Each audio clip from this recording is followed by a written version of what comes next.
ನಗರದ ಟೋಲ್ ಬಳಿ ನೂತನವಾಗಿ ಪ್ರಾರಂಭಗೊಂಡಿರುವ ಸ್ಪರ್ಶ ಆಸ್ಪತ್ರೆಯಲ್ಲಿ ಡಾಕ್ಟರ್ ವರದರಾಜು ಅವರು ತಮಿಳುನಾಡು ಮೂಲದ 3 ಜನ ಯುವಕರ ಪ್ರಾಣ ಉಳಿಸಿ ಮಾನವೀಯತೆ ತೋರಿದ್ದಾರೆ. ಹೌದು, ಇತ್ತೀಚೆಗೆ ತಮಿಳುನಾಡು ಮೂಲದ ತಿರುವಣ್ಣಮಲೈನಿಂದ ವೈಟ್ಫೀಲ್ಡ್ ನಗರಕ್ಕೆ ತಮಟೆ ಬಾರಿಸಲು ಬಂದ ಯುವಕರು ಮಧ್ಯರಾತ್ರಿ ಸುಮಾರು 1 ಗಂಟೆ ಸಮಯದಲ್ಲಿ ದ್ವಿಚಕ್ರ ವಾಹನದಲ್ಲಿ ತಮಿಳುನಾಡಿಗೆ ತೆರಳುತ್ತಿರುವಾಗ ಆಕಸ್ಮಿಕ ಅಪಘಾತವಾಗಿ ಪ್ರಜ್ಞೆ ಇಲ್ಲದೆ ಸಾಯುವ ಸ್ಥಿತಿಯಲ್ಲಿ ಬಿದ್ದಿದ್ದಾಗ ಆಂಬ್ಯುಲೆನ್ಸ್ನವರು 3-4 ಆಸ್ಪತ್ರೆ ಸುತ್ತಿದ್ರೂ ಯಾರೂ ಕೂಡ ದಾಖಲಿಸಿಕೊಂಡಿರಲಿಲ್ಲ.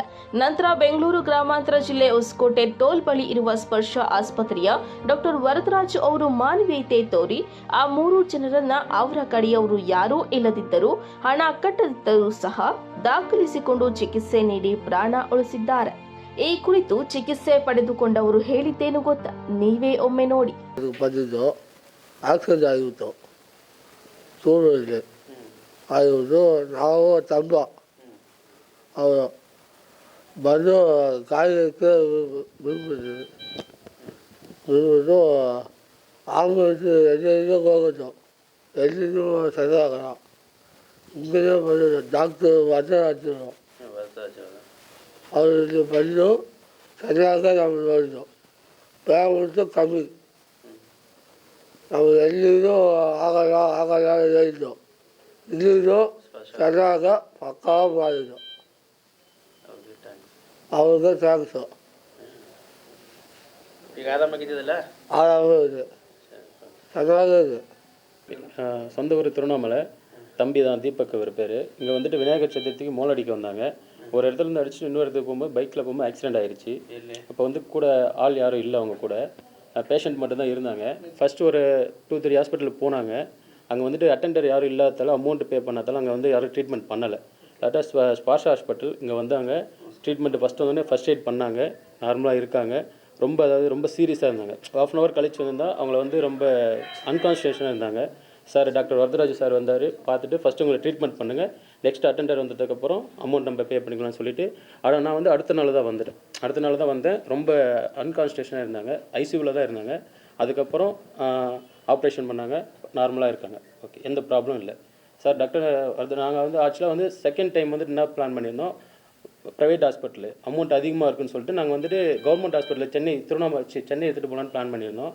சார் வந்தார், நான் ரொம்ப கம்மியாகவே லோ பட்ஜெட்டில் பண்ணி கொடுக்குறேன் அப்படின்னு சொல்லிட்டு ஆப்ரேஷன் பண்ணி நல்லா இருக்கான். தம்பி நல்லா பேசுகிறான், அவரே பேசுவார். சார் தான் வந்து ரொம்ப ಹೆಲ್ಪ್ பண்ணார்.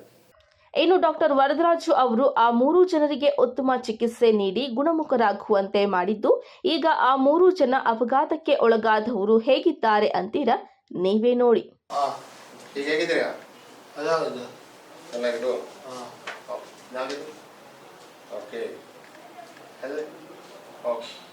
ಮೇಲೋ ಕೈ ಬಿಟ್ಟು ಮೇಲೆ ಆ ಕೈ ಮೇಲೆ ಕೆಳಗಡೆ ಇಳಿಸು. ಸದ್ಯ ಕಡೆ ಬಾ.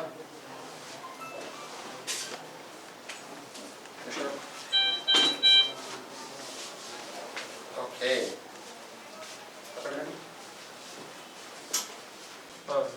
ದೀಪಕ್ ಹೇಗಿದೆ ಈಗ? ಓಕೆ ಓಕೆ, ನಾವೇಮ ಓಕೆ, ಕೈ ಮೇಲಿತ್ತು ಮೇಲೆ ಓಕೆ, ಕೆಳಗಡೆ ಸಪೋರ್ಟ್.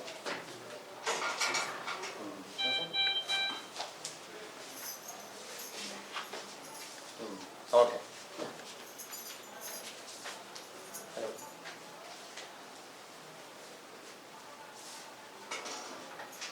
ಇನ್ನು ಆ 3 ಜನ ಆಸ್ಪತ್ರೆಗೆ ಬಂದಾಗ ಅವರಿಗೆ ಡಾಕ್ಟರ್ ವರದರಾಜು ಅವರು ಏನೆಲ್ಲ ಚಿಕಿತ್ಸೆ ನೀಡಿ ಗುಣಮುಖರಾಗುವಂತೆ ಮಾಡಿದ್ದಾರೆ ಎಂಬ ಬಗ್ಗೆ ಅವರೇ ಮಾಹಿತಿ ಹಂಚಿಕೊಂಡಿದ್ದಾರೆ.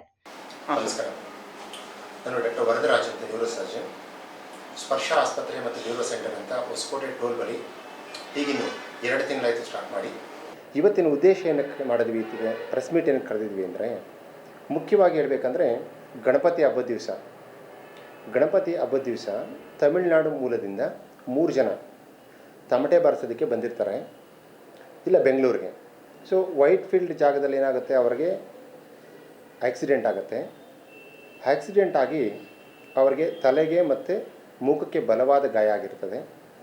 ಸೊ ಯಾವ ರೀತಿ ಗಾಯ ಆಗಿರ್ತದೆ ಅಂತ ಅಂದರೆ, ಅವರು ಬರೋದ್ರೊಳಗಡೆ ನಮ್ಮ ಆಸ್ಪತ್ರೆ ತಲುಪೋದ್ರೊಳಗಡೆ ಆ ರಕ್ತ ಮುಖ ಫ್ರ್ಯಾಕ್ಚರ್ ಎಲ್ಲ ಆಗಿ ಆ ರಕ್ತನ ಎಲ್ಲ ಗಂಟ್ಲಲ್ಲಿ ಹಾಕ್ಕೊಂಡು, ಕೆಲವರು ಆಸ್ಪಿರೇಷನ್ ಅಂತೀವಿ, ಕೆಲವು ಅದನ್ನು ನುಂಗ್ಕೊಂಡು ಎದೆಗೆ. ಇನ್ನೇನು ಅವ್ರು ಬಂದಲ್ಲಿ ಹೇಳಬೇಕು ಅಂತ ಹೇಳಿದ್ರೆ ಅವ್ರಿಗೆ ಪಲ್ಸ್ ಚೆಕ್ ಮಾಡಿ ನೋಡಿದ್ರೆ 40-50 ಬರ್ತಾಯಿತ್ತು, 80-90 ಇರಬೇಕಾಗಿರೋದು. ಬಿ ಪಿ ನೋಡಿದ್ರೆ 60, ಒಬ್ರಿಗಂತೂ ಬಿ ಪಿ ರೆಕಾರ್ಡಬಲ್ ಇರಲಿಲ್ಲ ಬಂದಲ್ಲಿ, ಇನ್ನೊಬ್ಬರಿಗೆ ಒಂದು 70/40 ಇತ್ತು, ಇನ್ನೊಬ್ರದ್ದು ಸ್ವಲ್ಪ ಸ್ಟೇಬಲ್ ಇದ್ದ, ಅಂದರೆ ಒಂದು 100 ಬಿ ಪಿ ಇತ್ತು, ಅವ್ರಿಗೆ ಪಲ್ಸ್ ಸ್ಟೇಬಲ್ ಆಗಿತ್ತು, ಆದರೆ ಅನ್ಕಾನ್ಷಿಯಸ್ ಇದ್ದ. 3 ಜನ ಅನ್ಕಾನ್ಷಿಯಸ್ ಇದ್ದರು. ಸೊ ಅವಾಗ ಏನು ಮಾಡಿದ್ವಿ, ಇಲ್ಲಿ ಬಂದ ತಕ್ಷಣ ಏನು ಮಾಡಿದ್ವಿ, ಯಾರೂ ಅಟೆಂಡ್ರು ಒಬ್ಬರು ಇರಲಿಲ್ಲ ಅವ್ರಿಗೆ. ಬೇರೆಯವ್ರು ಪಾಸರ್ ಬೈ ತೊಗೊಂಬಂದರು, ಇಲ್ಲಿ ಹಾಕಿದ್ರು, ನೋಡಿದ್ರೆ ಕಂಡೀಷನ್ ಚಿಂತಾಜನಕವಾಗಿದೆ. ನಾವು ನೋಡಿದ ತಕ್ಷಣ ಅಂದರೆ ಇದರಲ್ಲಿ ಯಾರು ಉಳಿತಾರೆ, ಯಾರು ಬದುಕ್ತಾರೆ, ಯಾರು ಸಾಯ್ತಾರೆ ಅಂತಲೂ ಗೊತ್ತಿಲ್ಲ. ಆ ಒಂದು ಪರಿಸ್ಥಿತಿಯಲ್ಲಿ ಅಟೆಂಡರ್ಗಳು ಯಾರೂ ಇಲ್ಲ. ಸೊ ಅವಾಗ ಏನು ಮಾಡಬೇಕು, ಪ್ರೈವೇಟ್ ಆಸ್ಪತ್ರೆ ಆದರೂ ಪರವಾಗಿಲ್ಲ, ನಾನು ತಕ್ಷಣಕ್ಕೆ ನಾನು ಇಲ್ಲೇ ಇದ್ದೆ.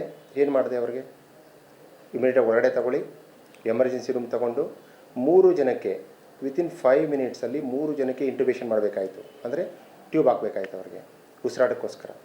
3 ಜನಕ್ಕೆ 5 ನಿಮಿಷದಲ್ಲಿ ಟ್ಯೂಬ್ ಹಾಕ್ಕೊಂಡು 3 ಜನಕ್ಕೆ ವೆಂಟಿಲೇಟರ್ ಸಪೋರ್ಟ್ ತೊಗೊಂಡು, ಅದು ಏನು ಖರ್ಚು ಬರುತ್ತೆ, ಔಷಧಿ ಉಪಕರಣ ಏನು ಬರುತ್ತೆ ನಾವೇ ಎಲ್ಲ ಹಾಕ್ಕೊಂಡು ಆ ಅಟೆಂಡರ್ಗಳು ಬರೋವರೆಗೂ ಟ್ರೀಟ್ಮೆಂಟ್ ಮಾಡಿಕೊಂಡು ICUಲಿದ್ವಿ. ಅಟೆಂಡರ್ಸ್ ಬಂದರು. ಅಟೆಂಡರ್ಸ್ ಬಂದಲ್ಲೂ ಅವರ ಸ್ಥಿತಿ ಚಿಂತಾಜನಕವಾಗಿತ್ತು. ಅವಾಗಲೂ ಅವರು ರಿಕವರಿ ಆಗೋದು ಹೇಗೆ ಅಂತ ಡೌಟ್ ಇತ್ತು. ಒಬ್ಬ ಮಾತ್ರ ಅದರಲ್ಲಿ ವೆಡಿಯಪ್ಪನವರು ಚೇತರಿಸ್ಕೊಂಡ್ರು ಮಾರ್ನಿಂಗ್ ಒಳಗಡೆ. ಅವ್ರನ್ನ ನೆಕ್ಸ್ಟ್ ಡೇನೇ ಡಿಸ್ಚಾರ್ಜ್ ಮಾಡಿ ಮನೆಗೆ ಕಳಿಸಿದ್ವಿ. ಇನ್ನಿಬ್ಬರ ಸ್ಥಿತಿ ಇನ್ನೂ ಚಿಂತಾಜನಕವಾಗಿತ್ತು. ಸೊ ಇಷ್ಟೆಲ್ಲ ಆದಮೇಲೆ ಏನು ಮಾಡಿದ್ವಿ, ಅವರು ಪಾಪ ಏನಂದರೆ ಬಡತನ, ಅವ್ರಿಗೆ ಬಂದಿದೆ ತಮಟೆ ಹೊಡೆಯೋಕ್ಕೆ.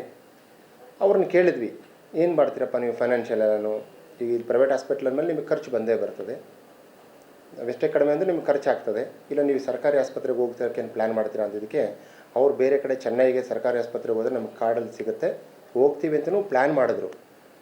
ಆಮೇಲೆ ಅವರೇ ಬಂದು ಏನು ಮಾಡಿದ್ರು, ಸರ್ ಈಗ ಸಾಯಂಥವ್ರನ್ನ ನೀವೀಗ ಬದುಕಿಸಿಟ್ಟಿದ್ದೀರಾ, ನಾವು ನೋಡಿದ್ವಿ ವೆಂಟಿಲೇಟರ್ ಮೇಲೆ ಎಲ್ಲ ಚೆನ್ನಾಗಿದೆ ಅನ್ನಿಸ್ತಿದೆ ನಮಗೆ, ನೀವೇನು ಮಾಡ್ತಿರೋ ಗೊತ್ತಿಲ್ಲ, ನಮಗೆ ಅವ್ರು ನಡ್ಕೊಂಡು ಹೋಗೋ ಥರ ಮಾಡಿ, ನಾವು ಅದಕ್ಕೋಸ್ಕರ ಇವತ್ತು ನಿಮ್ಮ ಮೇಲೆ ಬಿಡ್ತೀವಿ, ನಮ್ಮ ಕೈಲಿ ಎಷ್ಟಾಗುತ್ತೋ ಅಷ್ಟು ನಾವು ಮಾಡ್ತೀವಿ, ಮೆಡಿಸಿನ್ಸು ಆಮೇಲೆ ನಮಗೆ ಅದೇನು ಸ್ಕ್ರೂಗಳು ಅವೆಲ್ಲ ಹಾಕ್ತೀರಾ ನೀವು, ಅದರದ್ದು ಪ್ಲೇಟ್ಸಿಂಗ್ ಏನು ಬೇಕು ಕೊಡ್ತೀವಿ, ಮಿಕ್ಕಿದ್ದು ನಿಮ್ಮ ಆಸ್ಪತ್ರೆ ಕಡೆಯಿಂದ ನೀವು ಒಂದು ಹೆಲ್ಪ್ ಮಾಡಬೇಕು ಅಂಥೇಳಿ ಅವ್ರು ಬಂದು ಕೇಳಿಕೊಂಡ್ರು. ಅದಕ್ಕೆ ನಾನು ಸ್ಪಂದಿಸಿ, ಸರಿ ನೀವು ಮೆಡಿಸಿನ್ಸ್ ಏನಾಗುತ್ತೆ ನಮಗೆ ಅದರ ಹಾಸ್ಪಿಟ್ಲ್ ಖರ್ಚು ಬೇಡ, ಸರ್ಜರಿ ಖರ್ಚು ಏನು ಬರುತ್ತೆ ಅದನ್ನು ನೀವು ನೋಡ್ಕೊಳ್ಳಿ, ಮಿಕ್ಕಿದ ICUದಾಗಲಿ ಹಾಸ್ಪಿಟಲ್ ಖರ್ಚಾಗಲಿ ಅದು ನೀವು ಕಟ್ಟೋದು ಬೇಕಾಗಿಲ್ಲ, ಸೊ ಅದನ್ನು ನಮ್ಮ ಕಡೆಯಿಂದ ನೋಡ್ಕೊತೀವಿ ಅಂತೇಳಿ ಅದನ್ನು ಚಾಲೆಂಜಿಂಗಾಗಿ ತೊಗೊಂಡು, ಸೊ ಇವತ್ತಿನ ದಿವಸ ಇಬ್ಬರು ಆ ಮುಖದ ಎಲ್ಲ ಸರ್ಜರಿ ಮಾಡಬೇಕಾಯಿತು, ಹೆಡ್ ಇಂಜುರಿಗೆ ಆಪ್ರೇಷನ್ ಇಲ್ಲದೆ ಹಾಗೆ ಕನ್ಸರ್ವೇಟಿವ್ ಮ್ಯಾನೇಜ್ಮೆಂಟ್ ಮಾಡಬೇಕಾಯಿತು. ಸೊ ಅಷ್ಟೆಲ್ಲ ಮಾಡಿ ಕೊನೆಗೆ ಅವ್ರದ್ದು ಇಷ್ಟೆಲ್ಲ ಆಗಿ ICUಲಿ 4 ದಿನ ಇದ್ದರು, 4 ಡೇಸ್ ICUಲಿದ್ದರು. ಸೊ ಇಷ್ಟಕ್ಕೆಲ್ಲ ಆಗಿ ಆಪ್ರೇಷನ್ಸ್ ಎಲ್ಲ ಮಾಡಿದ್ರು. ಇಲ್ಲಿ ಬಂದಿದ್ದ ಖರ್ಚು ಅರೌಂಡು ಒಂದು 2,50,000 ಆಗಿತ್ತು ಪ್ರತಿಯೊಬ್ಬರಿಗೂ. ಸೊ ಅದರಲ್ಲಿ ನಾವು ಬರೀ 1,35,000 ಒಬ್ಬರಿಗೆ, ಸೊ ಇಬ್ಬರಿಗೆ ಸೇರಿ 2,70,000. ಸೊ ಇಷ್ಟನ್ನು ಕಟ್ಸ್ಕೊಂಡು ಅವ್ರಿಗೆ ಇಷ್ಟು ನನಗೆ ಮಾಡೋಕ್ಕಾಗುತ್ತೆ ಅಂದರು. ಸರಿ ಎಷ್ಟಾಗುತ್ತೆ ಅಷ್ಟು ಕಟ್ಟಿ ಸಾಕಂತ ಹೇಳಿ ಇವತ್ತು ಡಿಸ್ಚಾರ್ಜ್ ಮಾಡಿಕೊಟ್ವಿ. ಒಂದು ಖುಷಿ ಪಡ್ತಕ್ಕಂಥದ್ದು ಏನಂದರೆ, ಸೊ ರಾತ್ರಿ ಅವರು ಅವತ್ತಿನ ಬಂದಿದ್ದ ದಿವಸ ನನಗೆ ಗ್ಯಾರಂಟಿ ಇರಲಿಲ್ಲ ಹೇಳಬೇಕಂದ್ರೆ, ಆ ಪರಿಸ್ಥಿತಿಯಲ್ಲಿ ಇದ್ದರು ಅವ್ರು ನೋಡಿದ ದಿವಸ. ಸೊ ಇವತ್ತು ನಮ್ಮ ಕಣ್ಮುಂದೆನೇ ಅವ್ರು ನಡ್ಕೊಂಡು ಓಡಾಡ್ತಿದ್ದಾರೆ, ಅವರು ಸಂತೋಷವಾಗಿ ಅವ್ರ ಮನೆಗೆ ವಾಪಸ್ ಹೋಗ್ತಾ ಇದ್ದಾರೆ.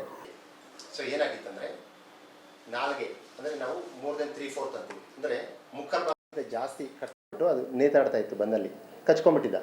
ಕಚ್ಕೊಂಡು ಏನು ಮಾಡಿತ್ತು, ಈಚೆನೇ ಇಲ್ಲಿ ಬರಬೇಕಾದ್ರೂ ಈಚೆನೇ ಇಟ್ಕೊಂಡ್ಬಂದಿದ್ದ ಅವನು. ಇನ್ನು ಸ್ವಲ್ಪ ಹೊತ್ತು ಲೇಟ್ ಆಗಿದ್ದರೆ ಅದು ಈಚೆ ಬಿಡಬೇಕಾಗಿತ್ತು. ಸೊ ಆ ಪರಿಸ್ಥಿತಿಗೆ ಬಂದ ನಾವು ಇಮಿಡಿಯೇಟಾಗಿ ಏನು ಮಾಡಿದ್ವಿ, ಸೊ ಅವ್ರಿಗೆ ಇಂಟ್ಯೂಬೇಷನ್ ಅಂತ ಮಾಡಬೇಕಾಗಿತ್ತು. ಸೊ ಆ ಪರಿಸ್ಥಿತಿಯಲ್ಲಿ ಸೊ ಇಂಟ್ಯೂಬೇಷನ್ ಮಾಡಿಕೊಂಡು ಎಲ್ಲ ಸ್ಟೆಬಿಲೈಸ್ ಮಾಡ್ಕೊಂಡಾದ್ಮೇಲೆ, ಸೊ ನೆಕ್ಸ್ಟ್ ಸೊ ವಿತಿನ್ 24 ಅವರ್ಸಲ್ಲಿ ಸೊ ಇಂಜೆಕ್ಷನ್ಸ್ ಎಲ್ಲ ಕೊಟ್ಟಾದಮೇಲೆ ಸೊ ಅದನ್ನು ಆಪ್ರೇಷನ್ ಮಾಡ್ಕೊಂಬಿಟ್ವಿ. ಮೊದಲು ನಾಲಿಗೆ ಆಪ್ರೇಷನ್ ಮಾಡ್ಕೊಂಬಿಟ್ವಿ. ಸೊ ಅದಾದಮೇಲೆ ನಾಲಿಗೆ ಆಪ್ರೇಷನ್ ಹಾಕಿ ಕೂಡಿಸಿದ್ಮೇಲೆ ನೆಕ್ಸ್ಟ್ ಒಂದಿನ ವೆಯ್ಟ್ ಮಾಡಿದ್ಮೇಲೆ ಮುಖದೆಲ್ಲ ಸರ್ಜರಿ ಮಾಡ್ಕೊಂಡ್ವಿ. ಅದೆಲ್ಲ ಪ್ಲೇಟಿಂಗ್ಸ್ ಎಲ್ಲ ಇತ್ತು. ಸೊ ಮುಖದ್ದು ಎರಡು ಮೂಳೆ ಮುರಿದಿತ್ತು, ಇಲ್ಲಿ ಕೆಳಗಡೆ ಮೂಳೆನೂ ಮುರಿದಿತ್ತು. ಸೊ ಟೋಟಲ್ ಅಂದರೆ ಒಂದು 6-7 ಫ್ರ್ಯಾಕ್ಚರ್ಸ್ ಹೋಗಿತ್ತಲ್ಲಿ. ಸೊ ಅದಕ್ಕೆ ಎಲ್ಲ ಸರ್ಜರಿ ಆಯಿತು. ಸೊ ಇವತ್ತು ಆ ನಾಲಿಗೆ ಏನು ಕಟ್ಟಾಗಿತ್ತಲ್ಲ ಅದೇ ವ್ಯಕ್ತಿನೇ ನಿಮ್ಮ ಜೊತೆ ಮಾತಾಡಿದ್ರು, ರಾಜು ಅಂತ. ಸೊ ಅದು ಖುಷಿ ಆಗುತ್ತೆ. ಸುಮಾರು ಅವ್ರು ಬಂದಿದ್ದು ಇಲ್ಲಿಗೆ ಸುಮಾರು 1 ಗಂಟೆ ಮಿಡ್ನೈಟ್, ರಾತ್ರಿ 1 ಗಂಟೆ ಸುಮಾರಲ್ಲಿ ಇಲ್ಲಿ ಬಂದಿದ್ದವರು. ಸೊ ಬಂದಲ್ಲಿ ಅವರು ಹೇಳಿದ್ದಂದರೆ ಒಂದು 2-3 ಆ್ಯಕ್ಚುಲಿ ಅವ್ರ ಜೊತೆ ಒಬ್ಬರು ಪಾಸರ್ ಬಾಯ್ ಇದ್ದರು, ಒಬ್ಬರು ಪೊಲೀಸ್ನವರು ಬಂದಿದ್ದರು. ಸೊ ಈ ಥರ ಬೇರೆ ಹಾಸ್ಪಿಟ್ಲ್ 1-2 ಕಡೆ ಹೋದ್ವಿ. ಸೊ ಆಗಲಿಲ್ಲ, ಅಲ್ಲಿ ಅಟೆಂಡ್ ಇಲ್ಲ ಅಂತ ಹೇಳಿ ಇದು ಮಾಡ್ತಿದ್ದಾರೆ ಅದಕ್ಕೆ ಓಕೆ ಡೈರೆಕ್ಟಾಗಿ ತೊಗೊಂಡು ನಾವು ಅವ್ರ ಸ್ಟೇಟ್ಮೆಂಟ್ ಎಲ್ಲ ತೊಗೊಂಡೋದ್ರು. ಸೊ ಓಕೆ ಅಂತ ನಾವು ಇಂಟಿಮೇಷನ್ ಕೊಟ್ಟು ಪೊಲೀಸ್ ಅವ್ರಿಗೆ. ಸೊ ಅವ್ರಿಗೆ ಸ್ಟೇಟ್ಮೆಂಟ್ ಮುಗಿದ ತಕ್ಷಣ ನಾವು ಟ್ರೀಟ್ಮೆಂಟ್ ಮೊದಲು ಸ್ಟಾರ್ಟ್ ಮಾಡ್ಕೊಂಡಿದ್ವಿ. ಸೊ ಅದನ್ನು ಕಂಟಿನ್ಯೂ ಮಾಡ್ಕೊಂಡ್ವಿ. ಒಟ್ಟಾರೆ ಖಾಸಗಿ ಆಸ್ಪತ್ರೆಗಳು ಕೇವಲ ಹಣ ಮಾಡಲು ಆಸ್ಪತ್ರೆಗಳನ್ನ ನಡೆಸುತ್ತಿಲ್ಲ, ಬದಲಾಗಿ ಮಾನವೀಯತೆ ಹಾಗೂ ಜನರ ಪ್ರಾಣ ಉಳಿಸಲು ಯಾವ ಸಮಯದಲ್ಲಾದರೂ ರೆಡಿ ಆಗಿರುತ್ತಾರೆ ಎಂಬುದಕ್ಕೆ ಹೊಸಕೋಟೆ ಸ್ಪರ್ಶ ಆಸ್ಪತ್ರೆಯ ವೈದ್ಯರಾದ ಡಾಕ್ಟರ್ ವರದರಾಜು ಅವರು ಸಾಕ್ಷಿಯಾಗಿದ್ದಾರೆ ಎಂದರೆ ತಪ್ಪಾಗುವುದಿಲ್ಲ.